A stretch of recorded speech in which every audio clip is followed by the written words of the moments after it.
The Grammy Awards are often considered the pinnacle of recognition in the music industry, celebrating artistic excellence. At least that's what they say they do. However, not every Grammy-winning album is great, or even good. In this video, we look at 8 of the worst albums that won a Grammy.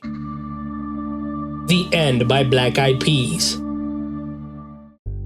The Black Eyed Peas totally dominated the charts in the late 2000s, and released in 2009, their album The End, an acronym for The Energy Never Dies, was a commercial success, featuring chart-topping hits like Boom Boom Pow and I Got a Feeling. The album won the Best Pop Vocal Album at the 2010 Grammys over albums like Pink's Funhouse. However, The End was overly reliant on repetitive lyrics and electronic production. Other than the hits, the album doesn't stand the test of time. Despite its catchy hooks, it lacked substance, even for a party album. It also heavily borrows from older songs and was the subject of 3 copyright infringement lawsuits.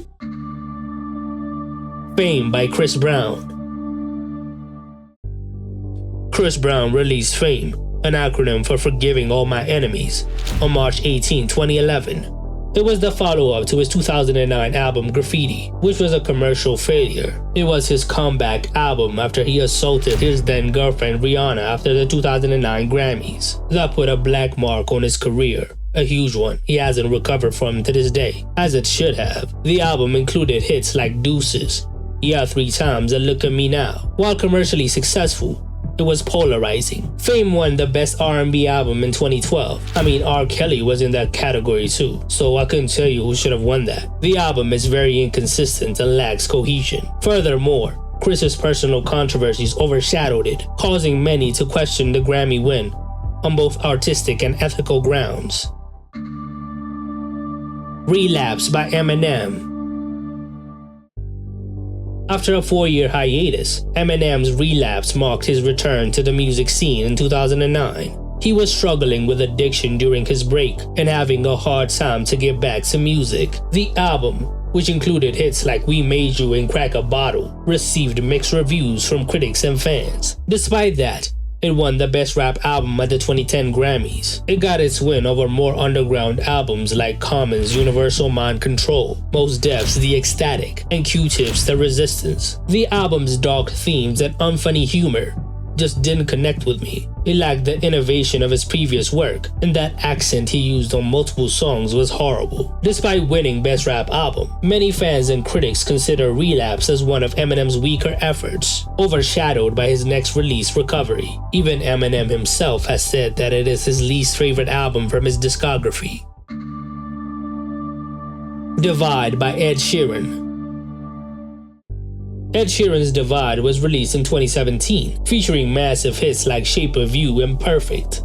While the album was a commercial juggernaut, as it is now the second most streamed album of all time with close to 15 billion streams on Spotify, it won the Best Pop Vocal Album at the 2018 Grammys over albums like Kesha's Rainbow and Lady Gaga's Joanne. It was criticized for his formulaic approach to songwriting and lack of originality. Ed played it too safe, relying on the tried and true tropes that got him successful, rather than pushing artistic boundaries. It's a boring album.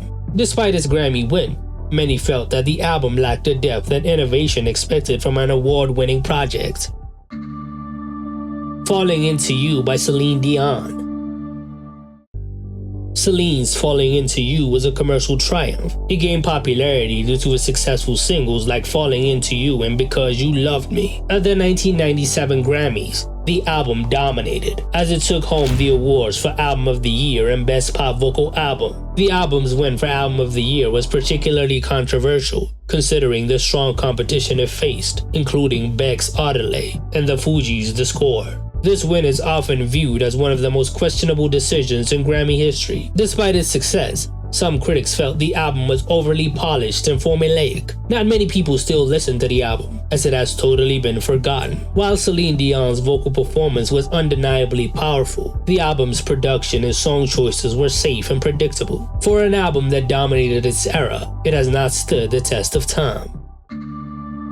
Genius Loves Company by Ray Charles.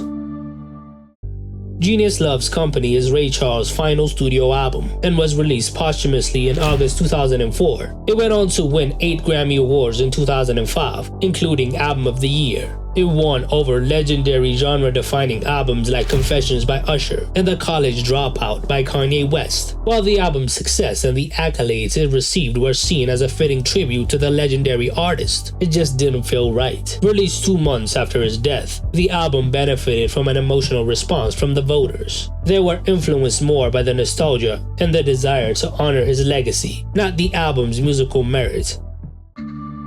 The Heist by Macklemore and Ryan Lewis.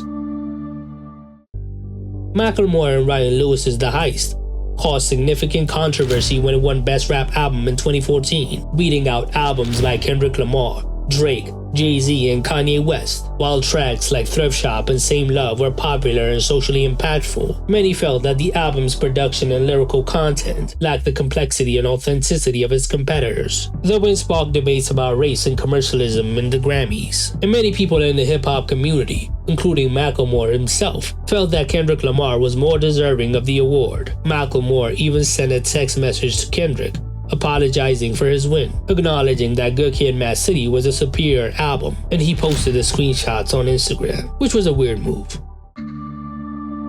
Babel by Mumford & Sons.